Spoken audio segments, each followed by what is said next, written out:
앞서 예고드린 특강 시간을 갖도록 하겠습니다. 특강에 앞서 이천 교수님을 소개해드리겠습니다.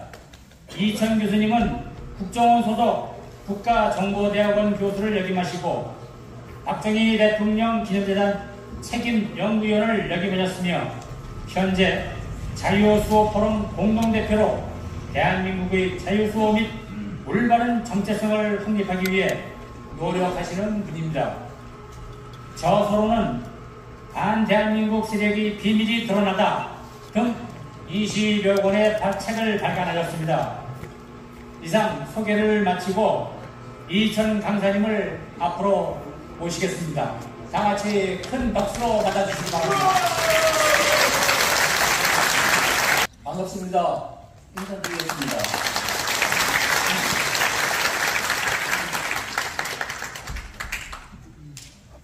오늘 이렇게 많이 오실 줄 몰랐습니다.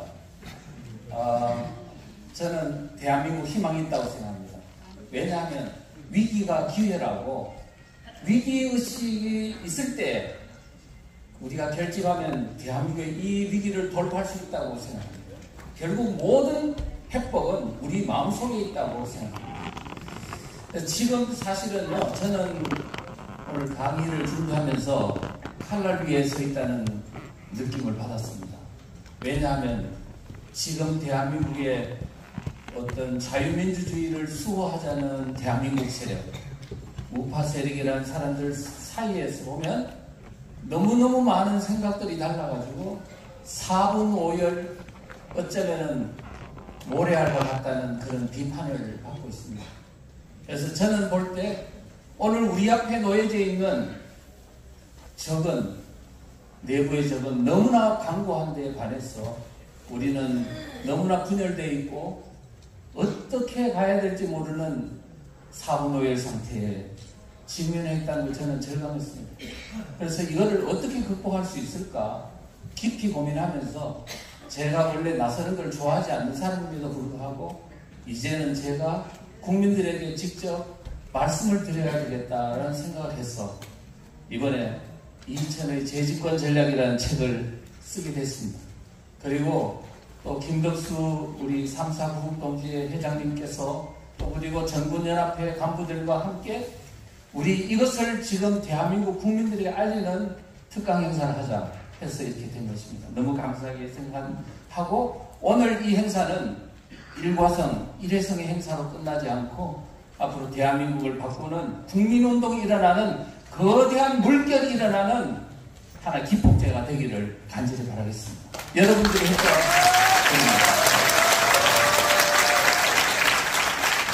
제목은 대한민국 수호를 위한 재집권 전략입니다. 지금 대한민국은요, 사실 전복된 상태입니다.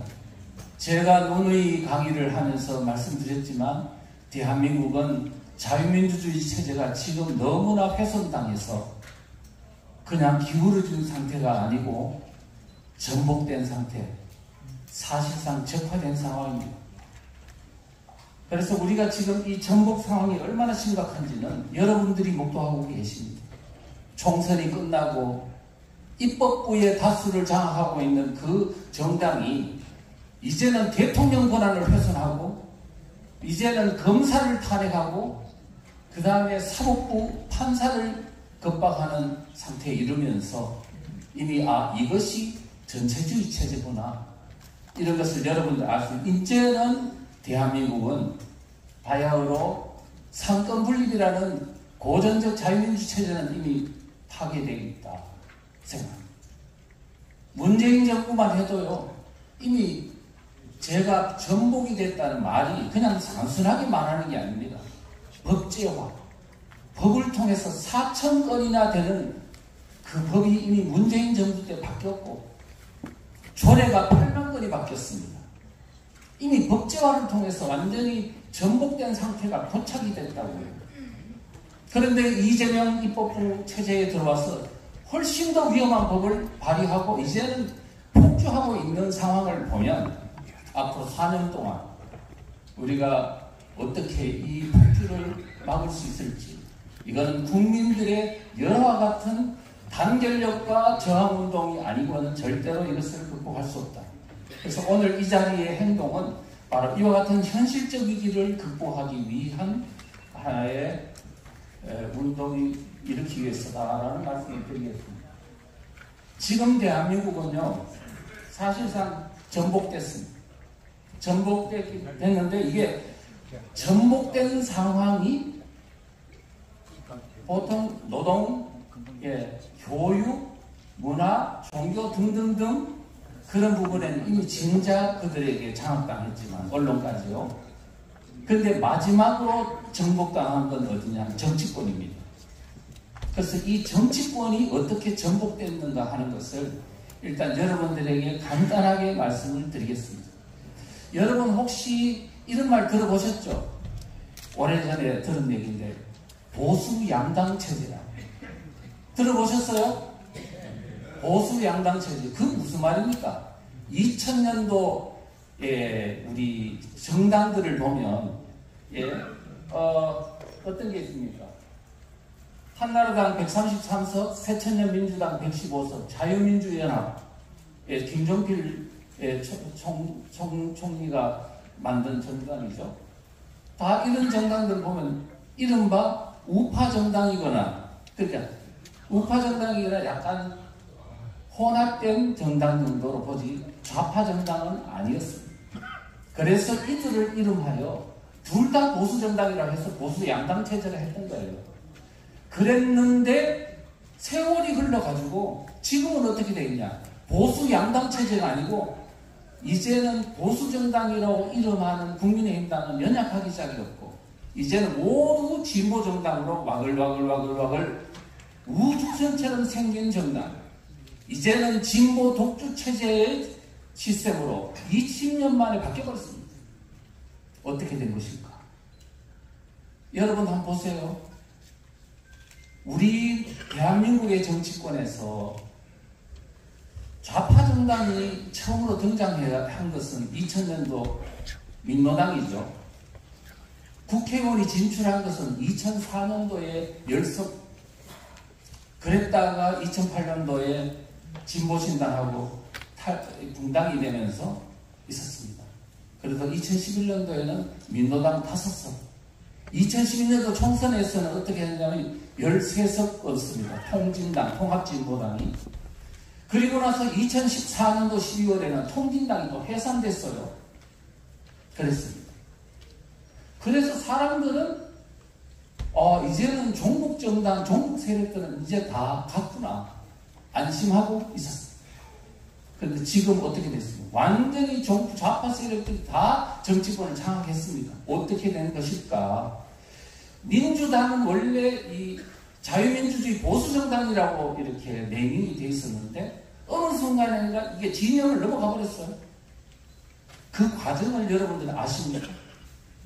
저는 다 이야기는 말씀드릴 수 없고 하나만 말씀드리면 민주당이 진영을 넘어가게 된 건 2011년도입니다. 2012년도 총선을 앞두고 이렇게 됐어요.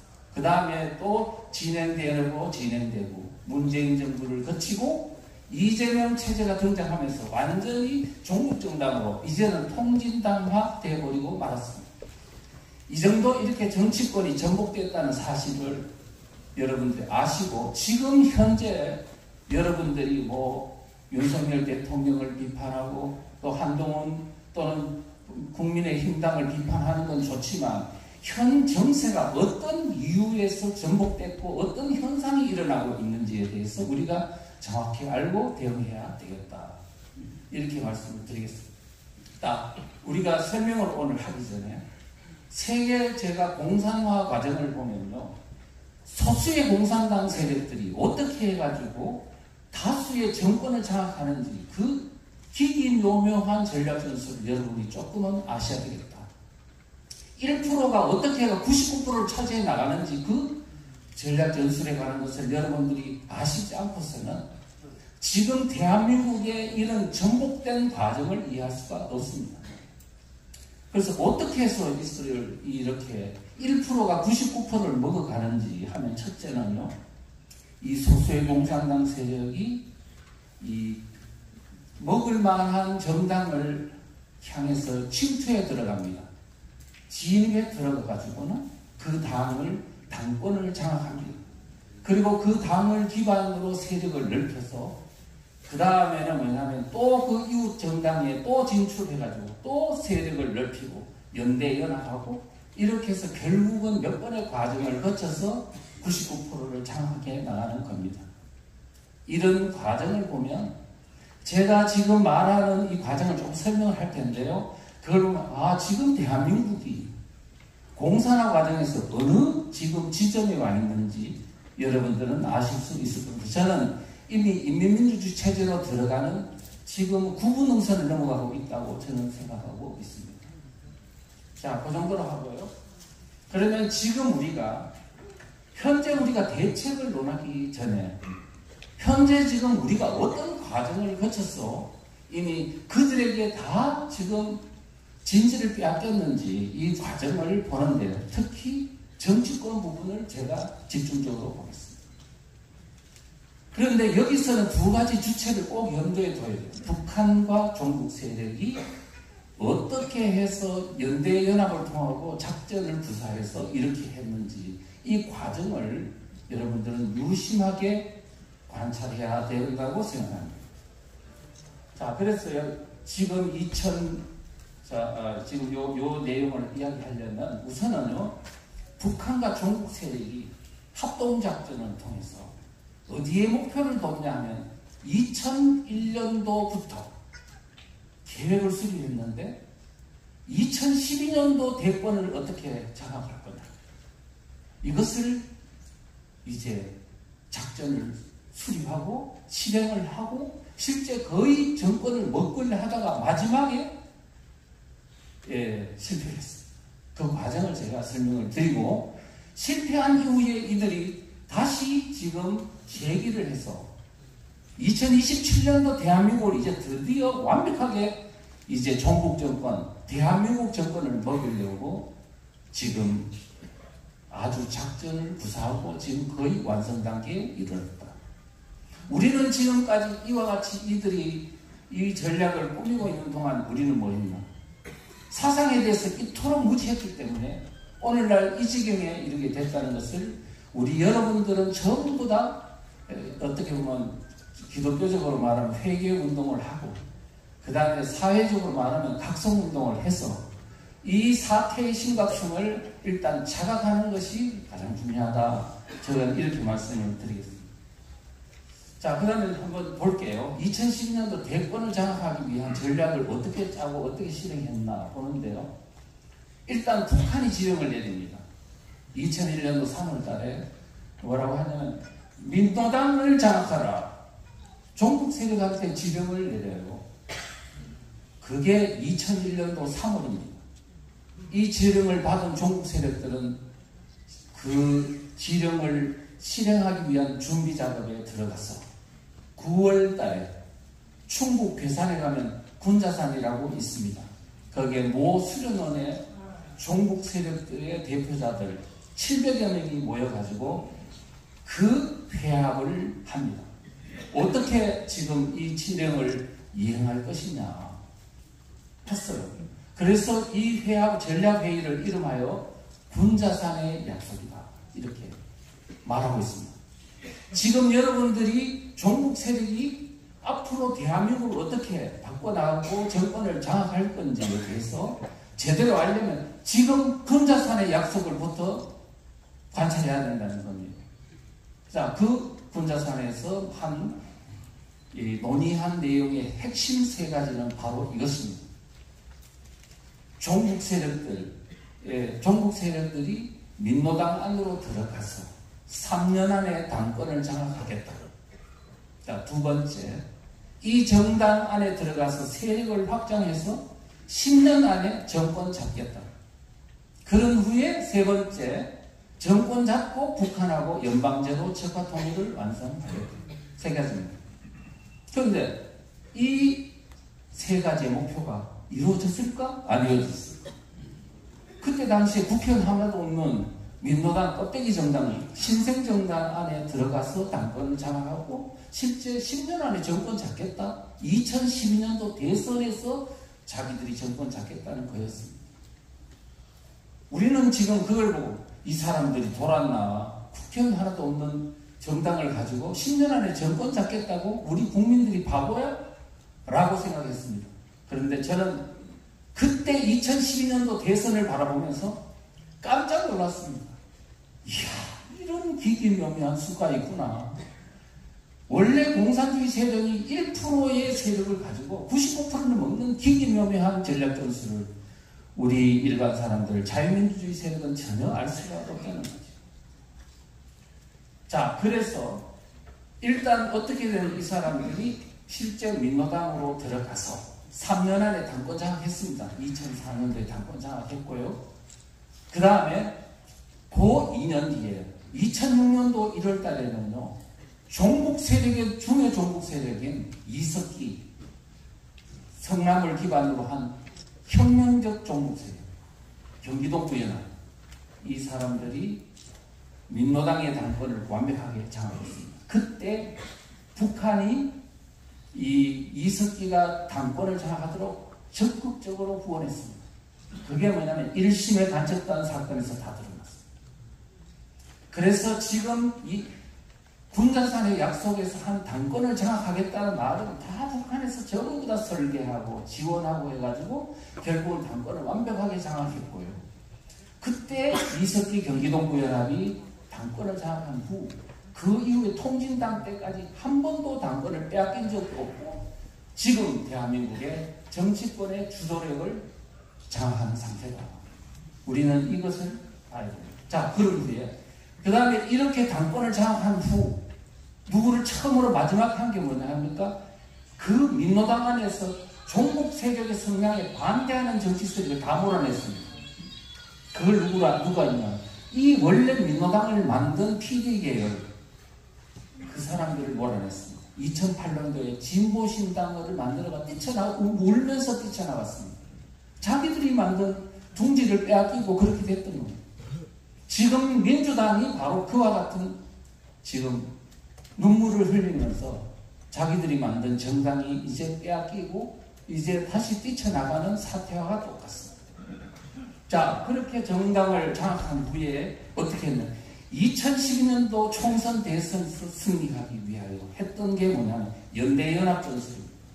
우리가 당을 장악했으니 이 당을 가지고 좀 더 우리 혼자 힘으로는 절대 정권 못 잡는다.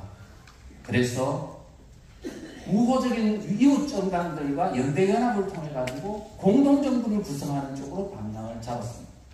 그래서 일단은 민노당으로는 안 되니까 진보정당을 좀 더 크게 키우자, 세력을 키우자 해서 민노당과 진보신당, 탈당파, 국참당 같은 우호적인 좌파 세력들을 통합해가지고 통합진보당이라는 걸 만들었습니다.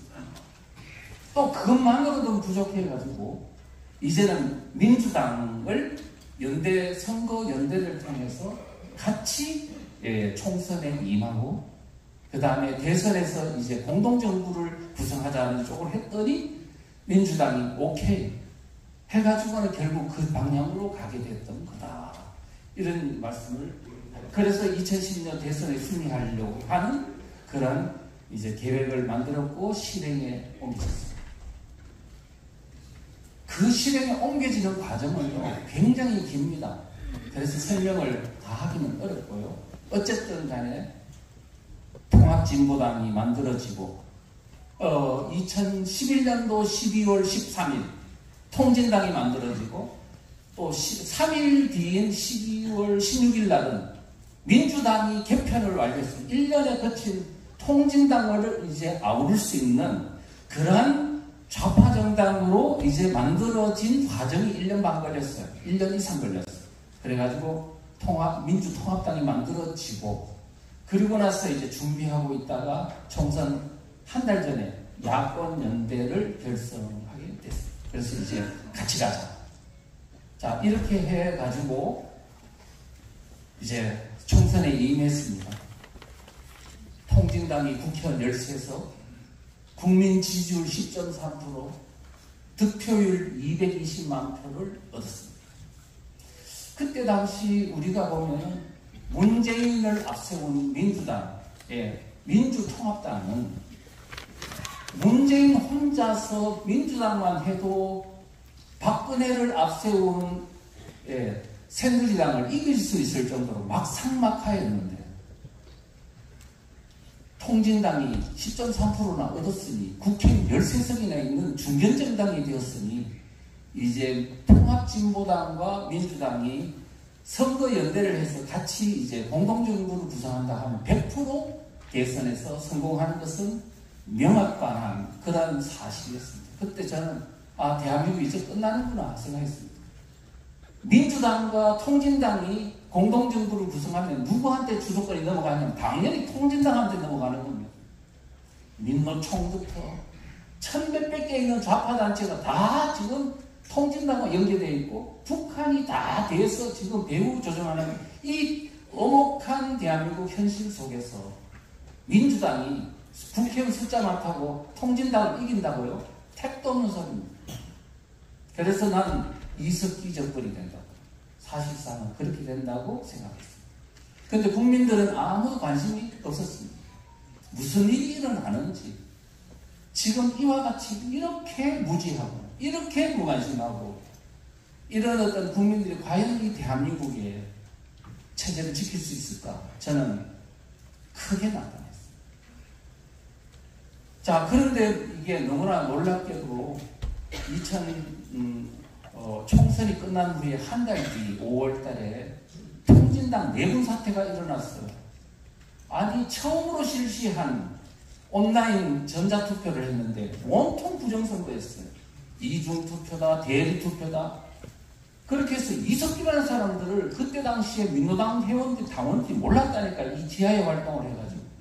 그런데도 1등을 해버렸어요. 압도적 1위. 나중에 보니까 이석기 투표자의 58%, 그 60%가 다 부정투표를 했던 겁니다. 특히 전라도 지역은 완전히 거의 98%, 100%가 다 부정이었고요. 중복 IP 투표였다고요. 이런 사태가 일어나면서 5명이 구속되고 이런 동안에 2, 3개월 동안 우리 국민들은 정말로 생소한 보도를 보게 됐습니다. 통진당이 좋은 정당인 줄 알았고 통합진보당이니까 좋은 정당인 줄 알았더니 이게 국회의원 되고 나서 보니까 종북 세력이 있지, 과거 1심의 간첩단에 연결되어 있지, 2011년도 8월 달에 적발된 왕재산이라는 간첩단하고 연결되어 있지. 이런 상황을 보면서 아니 종북 세력이었어? 이렇게 해서 지지율이 2, 3%까지 떨어지면서 결국은 이제 통진당의 실체가 다 드러나게 됐고 결국은 민주당과 통진당의 공동정부를 구성한다는 그 꿈은, 야무진 꿈은 실패하고 말았습니다. 그래서 사실 2012년도에 왜 이 정권을 잡겠다고 하느냐면 2012년도는 매우 중요한 해거든요. 북한과 종북 세력 입장에서는. 왜냐하면 김일성이가 태어난 게 1912년도이기 때문에 2012년도는 수령님이 태어난 지 100돌 되는 해에 그분이 평생 소원이었던 적화 통일을 이루어 드려야 되겠다는 그런 강한 압박감이 작용했던 것입니다. 자, 그 다음에 이제 이런 사태가 벌어진 후에 그러면 지금부터는 이제 오늘 우리의 얘기입니다. 앞으로 27년 이제 대권을 앞둔 대통령 선거가 있는데 이때 그들이 2012년도에 못 이루었던 이 정권 장악의 꿈을 과연 어떻게 이루어 가려고 지금까지 진행해 왔는지를 여러분들이 한번 이해를 하셔야 된다는 것입니다. 지금 다시 대권 장악 프레임을 재가동했습니다. 이석기 2012년도 총선에서 국회의원이 압도적 1위로 당선된 사람. 그랬는데 이상한 발언을 막 했죠. 북한은 모든 행동이 다 애국적이라고 발언을 하는 이상한 발언도 했고 한데 그 다음에 2013년도 5월 달에, 곤지암에서요, 또 마포에서 자기를 휘하에 있는 아로 혁명조직들을 다 모아놓고 회합을 하면서 이상한 발언을 했어요. 북한에서 남침을 하면 내응을 해서 해화동에 있는 전신전화국 폭파하고 평택에 있는 유리창고를 폭파하고 인명살상을 어떻게 하고 막 그런 거를 논의했던 거예요. 그러다가 그때 있었던 어떤 내부 고발자가 야 이거는 아니다 해가 녹음했는 것을 국정원에다가 갖다 주면서 그 실체가 들통나게 됐습니다. 그 사건 이후로 이석기는 구속이 돼서 9년형을 받았고요. 내란선동 혐의로. 그러고 나서는 어떻게 됐냐면 이제 두목이 구속이 되고 나니까 이제는 힘이 없을 것 같죠. 그 사람들은 그러면 과연 이 이석기 세력이 어떻게 됐을까? 2013년도 8월 달에 이석기가 구속되고 그 여파로 2014년도 12월 달에는 그게 됐잖아요. 헌법재판소에서 통진당이 위원장당으로 해산됐지 않습니까? 자, 그리고 나서는 바로 해산되고 나서 그랬음에도 불구하고 이 사람들이 어디로 갔냐 하니까 성남시로 가서 자기들의 나와바린 성남시로 가서 세력을 확장하고 그 다음 특히 비정규직 노동자들을 다 데리고 민노총으로 들어가가지고요 60만에 불과했던 민노총이 120만에 늘어나가지고 완전히 민노총 장악했고 문재인 정부 때는 진보당으로 통진당을 부활하고 나아가서는 지금 민주당 속으로 대거 지금은 침투해 들어가서 당권을 완전히 장악한 상태입니다. 그래서 지금 그들이 과거에 민노당을 들어가서 당권을 장악한 것처럼 이제는 민주당을 들어가서 당권을 장악한 그런 어떤 형태를 보이고 있습니다. 지난 대선 전에 이낙연 세력들이 민주당 그 당 게시판에다가 그랬어요. 이 통진당 세력이 민주당을 통째로 빼앗으려고 한다. 이번 경선 결과에 따라 민주당을 지킬 수 있을지 아니면 저 미친 통진당 세력에게 통째로 당을 빼앗길지 결정될 것이다. 그런데 실제 다 빼앗겼습니다. 그 염려는 맞았습니다. 이미 과거 문재인 때도 사실은 전대협 세력이 종북 세력이었는데 새롭게 들어온 통진당 세력 경기동부연합 한정된 세력이 당에 들어와서 훨씬 더 강한 혁명적 종북 세력이 들어왔으니 이제 그들 간의 시속 게임은 사실상 끝난 겁니다. 따라서 총선 전에 이낙연 세력은 자기들이 만든 전통 민주당 세력이 이제는 울면서 그 당에서 쫓겨나게 됐습니다. 자, 그리고 지금은 어떻게 되어 있냐? 총선이 끝난 후 그들의 친명 세력들, 진성 종북 세력들이 완전히 당을 장악한 상태에 이르러서 이제는 당이 일색화됐습니다. 전체주의 정당과 통진당화 됐습니다. 이제는 과거 민주당과 완전히 다른 정당으로 탈바꿈했다 이렇게 보시면 되겠습니다. 자, 그런데 지금 이번 총선을 두고 저는 유심하게 관찰했습니다. 어떤 전략을 펴고 있나 했더니 2012년도의 야권 총선 전략하고 지금 총선 전략이 월등히 양적 질적으로 발전된 진일보된 것이었습니다. 그래서 2012년도에는 그랬죠. 여러분, 통진당하고 민주당이 한 당으로 합치기에는 노선이 달라가지고요. 한 당으로 합치지 않고 뭘 했냐 하면은 그냥 두 개의 정당으로 단일 후보를 위한 선거 연대를 했다고요.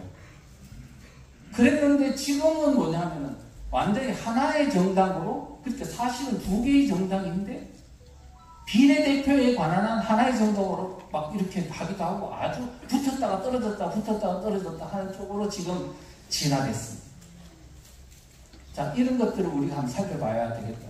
그래서 더불어민주당이 주도하고 있는 중심의 양날개, 그러니까 이 조국 혁신당 대표인 조국이가 작년 11월 3일에 말한 겁니다. 이번 총선은 이순신 장군이 한산도 대첩에서 썼던 학익진, 학의 양날개 전복으로 해야 된다라고 말했어요. 저는 그걸 유심하게 봤습니다. 학익진 어떤 형태일까? 딱 보니까 이제 12월부터 막 드러나기 시작하더라고요. 그 전모가. 그래서 제가 그림을 그렸습니다. 지금 오른쪽 왼쪽 날개는 더불어민주당 뒤에 진보당이 있고 기본소득당, 열린민주당, 사회민주당 등이 합쳐져가 새진보연합이라고 만들었고 그 다음에 촛불 광장 세력이 만든 연합정치시민회라는 이 정당이 4개를 가지고 하나의 비례정당을 만들어가지고 의석을 3개씩 배분해줬어요. 물론 떨어진 것도 있고 대행도 있게 합니다만 지금 그 말인즉슨 이 정당들이 각기 다른 정당이 아니고 비례정당에 관한 하나의 정당 안에 들어가서 의석을 나눠 가졌으니 이거는 운명 공동체라고 해요. 정치적으로 하나의 정당이 됐다는 뜻입니다. 자, 그리고 더불어민주당에서 이탈한 세력들이 조국혁신당에도 가고 송영길의 소나무당도 가고 이낙연의 새로운 미래도 갔어요. 비례대표에는 의석을 받지 않았지만 이 사람들은 떨어져가지고 밖으로 나왔냐? 아닙니다. 그 연대망 안에서 공동행동을 하게 지금 이렇게 연대연합 전술을 구사하고 있었던 겁니다. 여러분들은 지금 더불어민주당이 막 친명과 친북 세력이 친명과 친문 세력이 싸워 하니까 야, 저 사람들은 총선 앞두고 참 자충수 잘 두네라고 했죠. 그게 자충수가 아니에요. 전선 재배치예요. 지금 민노당 안에 옛날에 민노당 안에 PD결하고 NL이 막 싸웠잖아요. 그래서 PD결을 쫓아내잖아. 그리고 민노당은 완벽한 종북정당으로 만들어 놓고 진보신당은 떨어져 나가라는 거야. 그러면서 연대연합하고 협조하면 된다 이거예요. 딱 그렇게. 지금 여러분들은 이와 같은 총선 전략을 염두에 두지 않고 그냥 뭐 중도만 얻으면 된다 이런 순진한 생각으로 총선을 임했다면 오늘 그것이 바로 대한민국의 우파도 운동하시는 분도 그렇고 국민의힘당도 그렇고 모두 다가 이와 같은 전략 전술에 대한 관찰을 안 했기 때문에 제대로 된 선거 전략을 짤 수도 없었고 이길 수도 없었고 조직도 뭐 부족하고 하니까 엉망이 된 거라고 생각합니다. 자, 그러면 이번 우파 정당이 총선 패배의 단기적 요인은 무엇인가? 국힘에서요 이번에 총선이 108석으로 패배를 했다고 하니까 이 원인이 무엇인지에 대해서 설왕설래가 많습니다. 대통령실조차도요 이런 말을 했어요. 신문에 보니까 이념 과잉 때문에 졌다. 그래가지고 앞으로 윤석열 대통령이 지난해 했던 공산 전체주의니 반국가 세력이니 하는 이념 과잉형 표현을 자제하다. 그런 말을 했거든요. 그거 이 사태의 본질을 몰라서 그렇습니다. 이념의 부족이 이념 과잉이 아니고 이념 부족 때문에 오늘날 우파들이 이렇게 진 겁니다. 아닙니까?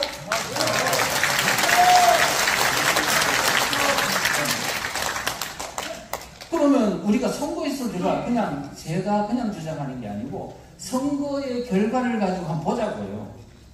자, 신문에 다 난 내용이에요. 국민의힘당이 이번 총선 과정에서 가장 인기가 높았을 때가 언제냐 하면 2월 4주차, 5주차. 그때 무슨 일이 있었나? 2월 22일 날 한동훈 비대위원장이 그 기자들 모아놓고 비대위원 회의에서 이런 말을 했어요. 이번 총선에서 이재명 대표가 종북위원정당 세력인 통합진보당 세력을 부활시키고 정통의 정당인 민주당을 통진당화하고 있다고 비판을 했어. 그 다음에 2월 26일 날은 한동훈 비대위원장이 이재명 대표의 더불어민주당은 지금 명백히 통진당화되고 있다고 하면서 이건 색깔론이 아니고 사실론이라고 말했다.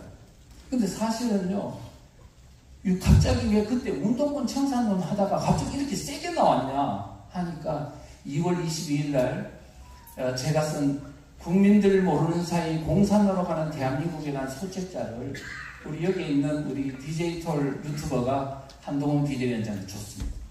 보고 그날 바로 막 때리는 2월 20일 날 아침에 주고 2월 22일 날 오전 그 바로 회의 때 그냥 속사포처럼 나오고 26일 날 28일을 연극법 막 그냥 통진당화되고 있다고 비판했어요. 그랬으면 이념 과잉 때문에 졌다고 한다면 그 정도의 이념 과잉을 표현했으면 지지율이 떨어져야 되지 않습니까? 어떻게 됐나요? 제일 높이 올라갔어요. 국민의힘당의 지지율이 제일 높이 올라가고 민주당의 지지율이 떨어지는 거예요. 그래서 실제는 서울 좌경 성향이 있는 서울신문조차도요, 이런 말했어요. 그때 국민의힘당은 2주 연속 상승세를 보였다고. 1년 만에 가장 높은 5차 범위 밖으로 민주당을 추월했다고 돼 있는 거예요. 그러니까 이게 맞는 거죠. 그런데 지금 문제는 어디서 나왔냐 하니까 지금 이 어떤 추세가 혼자 힘으로는 안 되잖아요. 대표 혼자가 그 통진하고 던져나고 되겠습니다. 당 전체가 달러 들어야 되는 거지. 그런데 3월 4일 날 그때 완전히 추락을 해버렸습니다. 바로 이종석의 사태가 일어나면서 호주 대사로 임명하면서 그때부터 최상병 문제라든가 이걸 가지고 좌파들이 민주당부터 좌파 정당부터 전국에 있는 좌파 세력들이 그 다음에 호주에 있는 모든 좌파 교민들까지도 나서가지고 이 문제를 융단폭격해버렸어요. 좌파 세력하고 우리 지금 우파 진영하고는 조직력이나 그 다음에 전투력이나 그 다음에 전략 전술력 이게 뭐 게임이 안 됩니다. 여기서 총선이 끝날 때까지 우리 국민들은 다 그 속에서 그냥 뉴스 듣고 그 속에서 살았다고 해도 과언이 아닙니다. 이런 상황에서 이제 우리는 서서히 침몰로 갔죠. 그러니까 신문에도 보면 10일 만에 전세가 역전됐다고 해요. 걔들이 공격을 시작하니까. 우리는 지금 이와 같은 것들을 아프지만 우리는 정확하게 알아야 됩니다. 국힘이 총선에 패배한 단기적 원인은 좌파의 프레임 공세에 대응하는 데 실패했기 때문이다.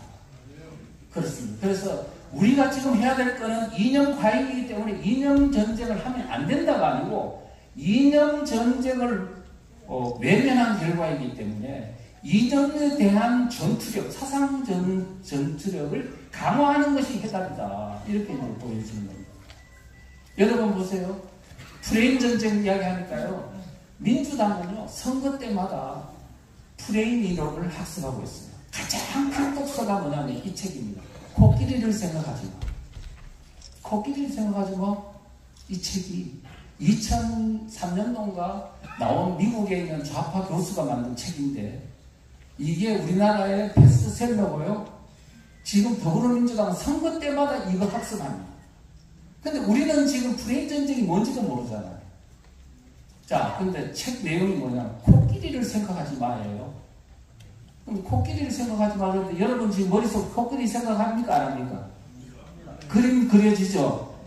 인간의 인지구조는 어떤 것을 하지 마라 그래도 그 인지구조를 영상으로 그거를 떠오르는 그런 어떤 특성이 있다는 거예요.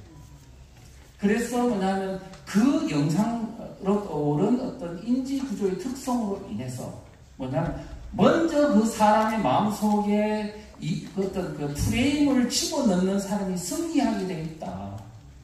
그 다음에 그 뒤에 나오는 사람은 그 프레임이 잘못됐다고 해명하면 해명할수록 그 프레임을 강화하는 효과가 있다라고 주장하는 내용입니다.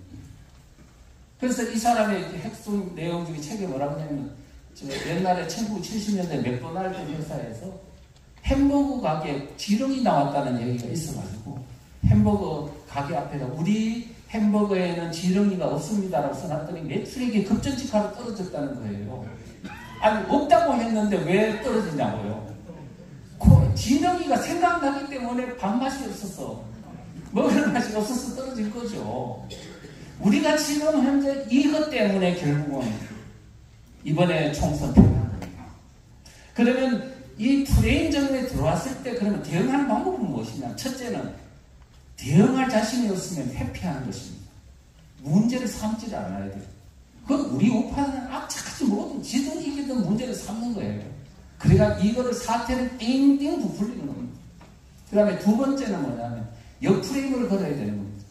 역프레임은 쟤들이 유리하게 프레임을 걸었을 때 우리는 오히려 우리에게 유리한 프레임으로 걸어야 되는데 그것도 모르고 그냥 막 하는 겁니다.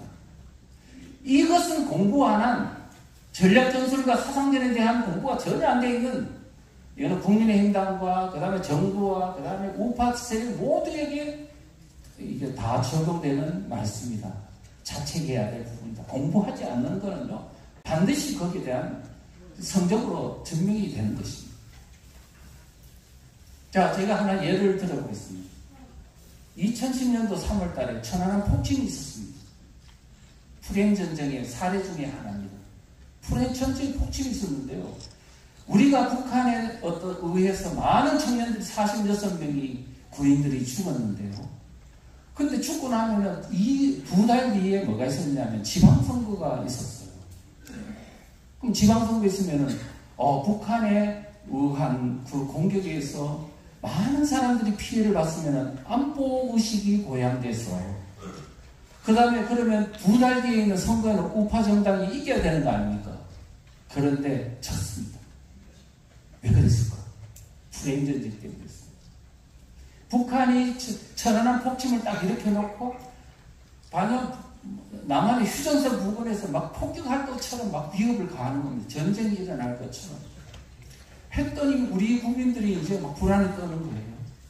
전방에 있는 부대들은 뭐라 하면, 야, 북한이 지금 남침을 할지 모르니 일단은 준비태세 해야 되는 거 아니야?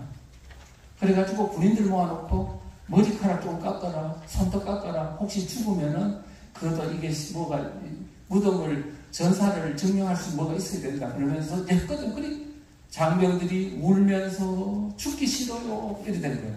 엄마한테 전화해서 엄마 한나라당 찍지 마라. 한나라당 찍으면 전쟁만 아들 죽는다 그래가지고 그 당시 한나라당 선거운동원조차도 한나라당을 안 찍었다고 합니다. 그때 북한이 남침한다고 하고 막 하니까 왜 갑자기 그렇게 심리적으로 붕괴됐냐 하니까 천안함 사건이 떠오르는 거야. 야, 북한은 때리면 때릴 수 있는 세력이다. 우리도 우리 마을도 때릴 수 있겠지. 이렇게. 그런데 이때 뭐냐 북한이 선거에 이용한 겁니다. 이렇게 말했어요. 전쟁이냐 평화냐. 이명박해당에게 주는 표는 전쟁의 표이고 그 다음에 뭐 이렇게 이제 얘기했어요. 그랬더니 민주당에서 선거 프레임을 뭐로 썼냐면 한나라당 찍으면 전쟁 난다고 선거 프레임을 썼습니다. 그러면 이 선거 프레임의 결과는 뭐냐면 46명이 죽는 그런 북한의 위협을 직면하고도 국민들은 한나라당 안 찍고 민주당을 찍는 사태를 만든 그 그냥 노력하지 않고 그냥 획득한 그 표. 그거는 바로 프레임 전쟁의 결과였다. 그렇습니다. 자, 이번 보자고요. 이번에 사실 국민의힘당이 급락한 시점은 3월 4일이라고 그랬죠. 그점이 언제냐면 바로 걔들이 좌파 세력이 프레임전을 본격적으로 공세적으로 하기 시작한 시점인데 이종석 사태 3월 4일 임명하고 3월 10일 출국하고 3월 21일 귀국하고 3월 29일 이제 사의 표명하는 그동안 25일 동안 대한민국은 모든 언론, 모든 유튜버 모두 이걸로 도배를 했습니다. 우리 국민들이 여러분의 눈과 귀가 우파들까지도 포함해서 바로 이 어떤 공세 속에서 살았고 이 공세를 가지고 사람들 식당에 가서 만날 때 커피숍에서 만날 때 그 다음에 술 먹으러 갈 때 모두 이 대화가 됐습니다. 이건 이미 북한 좌파 세력들이 만든 이제 이종석 문제는 곧 배후에 윤석열을 타도할 수 있는 그런 프레임, 윤석열 심판론이라는 프레임으로 끌고 들어갈 수 있는 바로 뭡니까?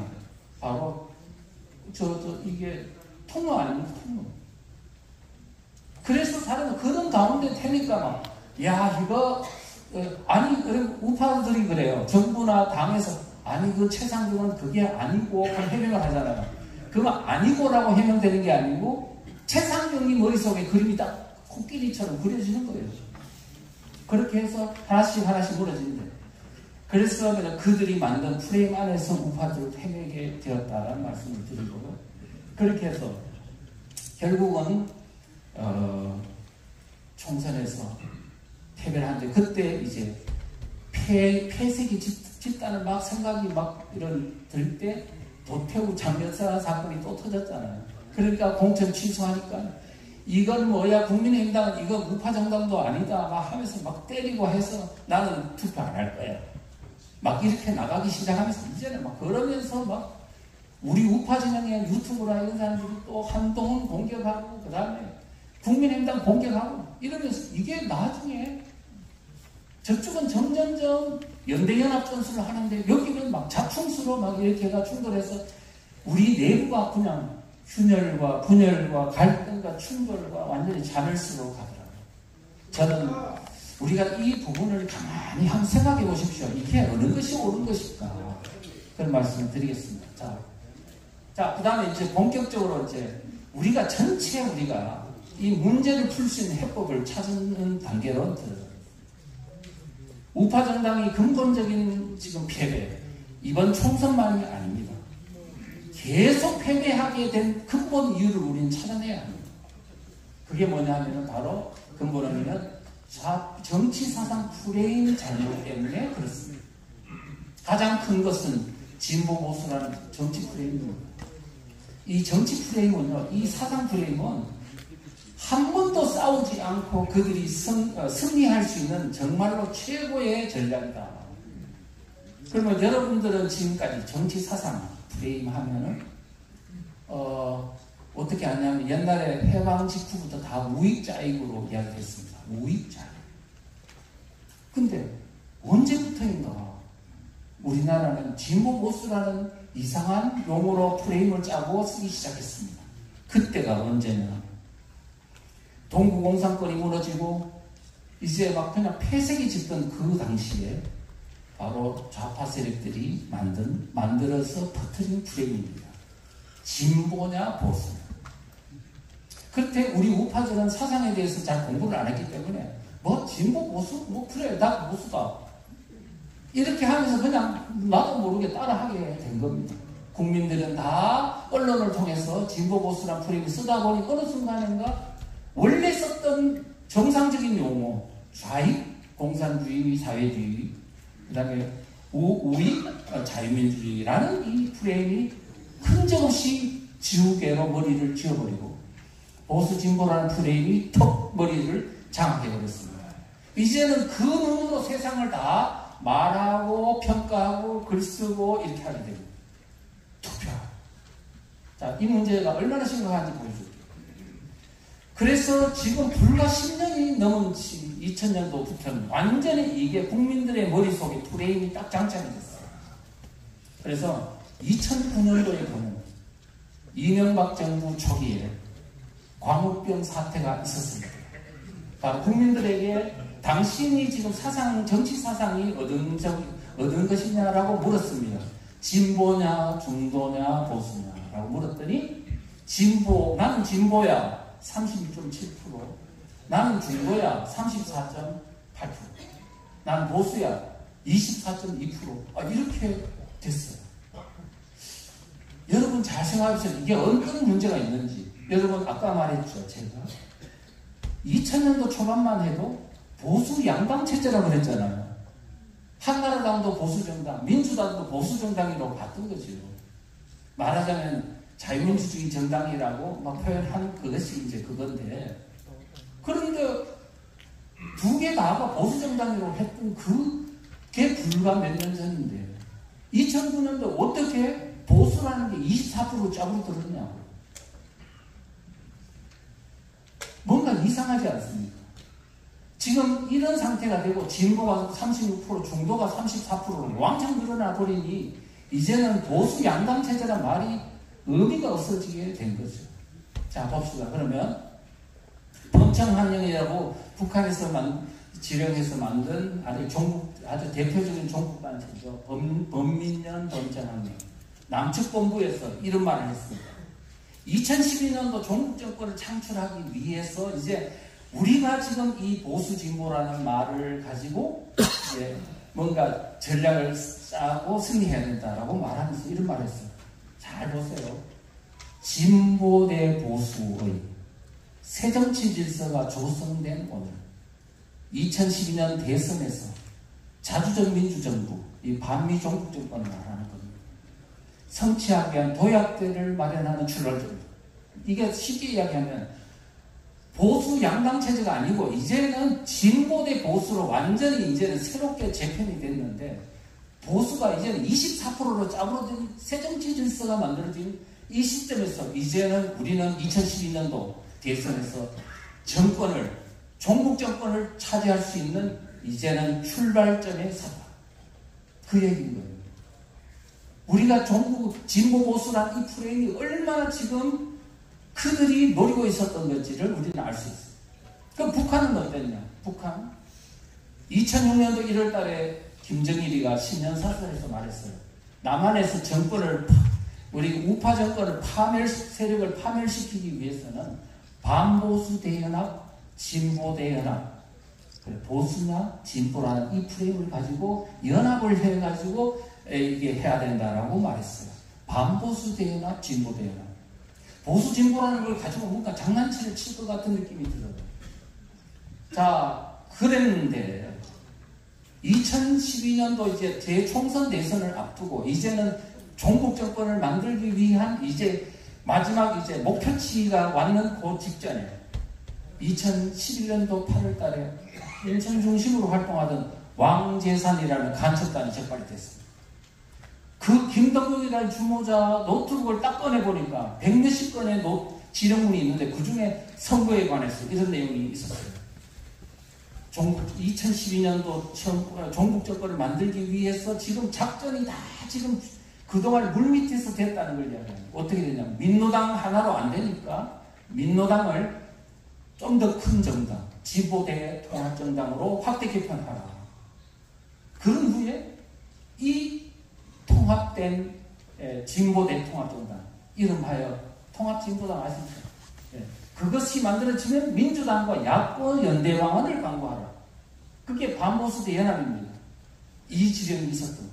그런데 저는 그때 이게 종북 세력 이 간첩단 사건에 의해서 선거에 개입하는 전략 전술이 나오는 걸 보고 이제는 대한민국 정부가 또는 대한민국에 있는 정당이 이 어떤 북한의 지령과 종북 세력 간에 물밑에서 이루어지는 이 선거 개입 전략이 이제 그거를 유념해서 이거를 뭔가 국민들한테 알리고 하는 줄 알았어요.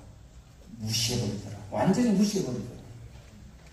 자, 그러면 진보 대연합은 무엇이고 반보수 대연합은 무엇인가를 제가 여러분들에게 설명하겠습니다. 진보 대연합은 진보 세력.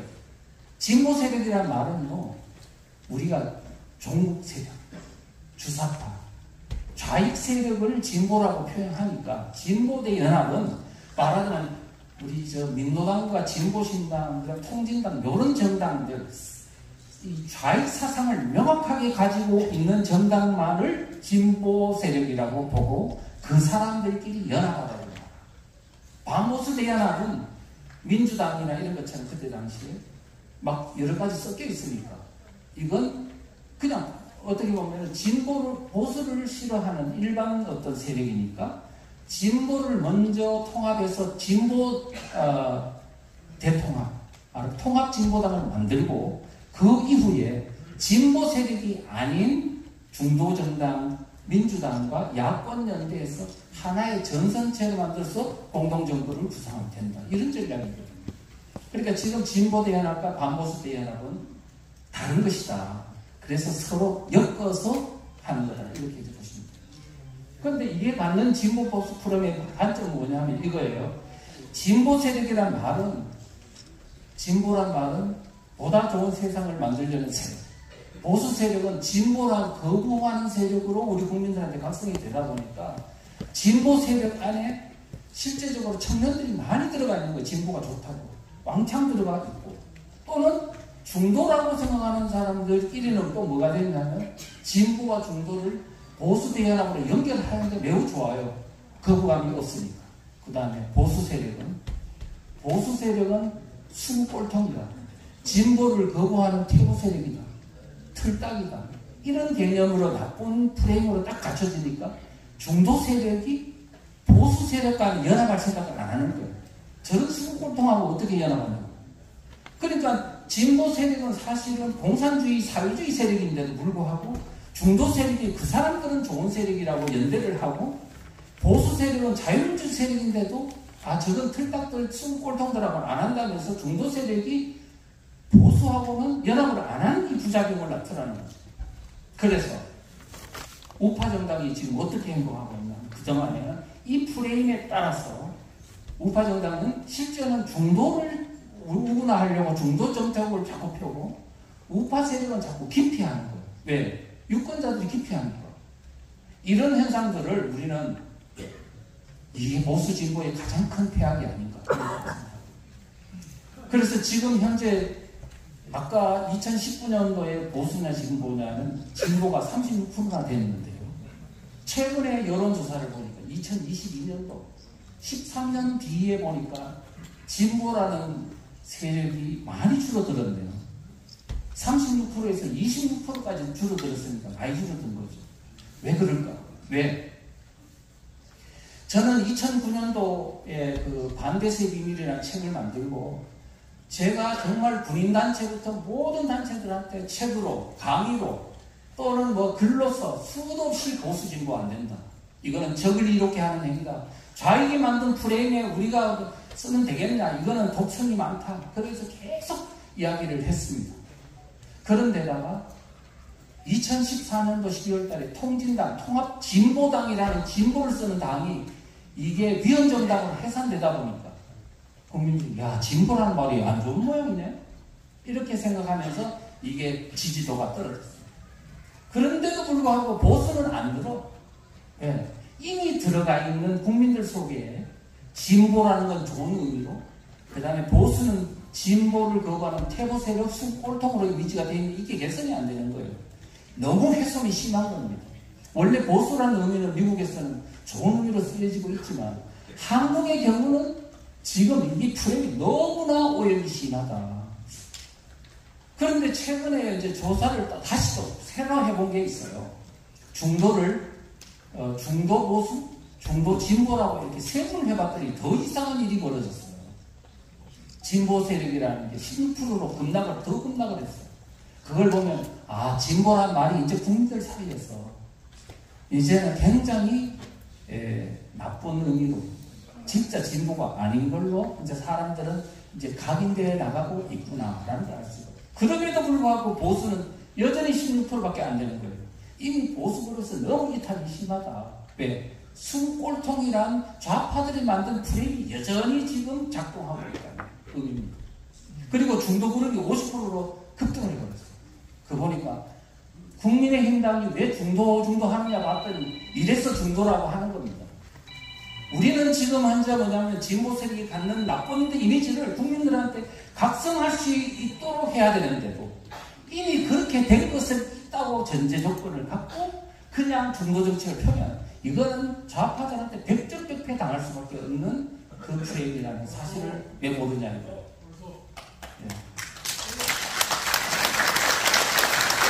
네, 감사합니다.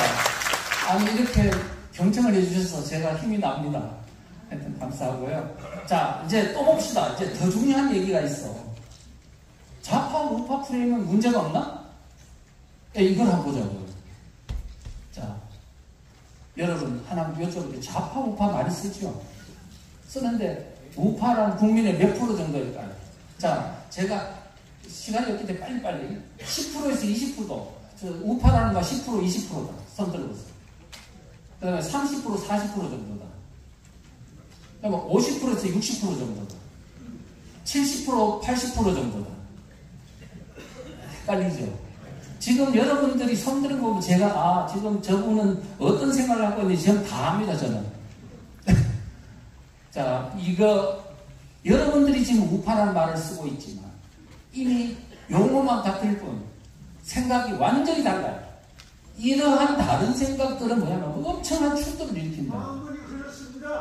네. 자, 그래서 이제 제가 볼게요.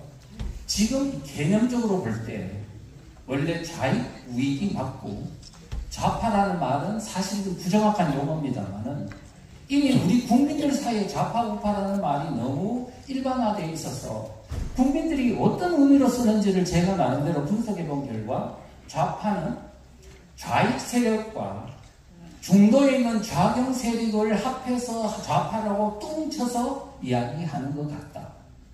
그러나 우파는 우익 세력, 자유민주주의 시대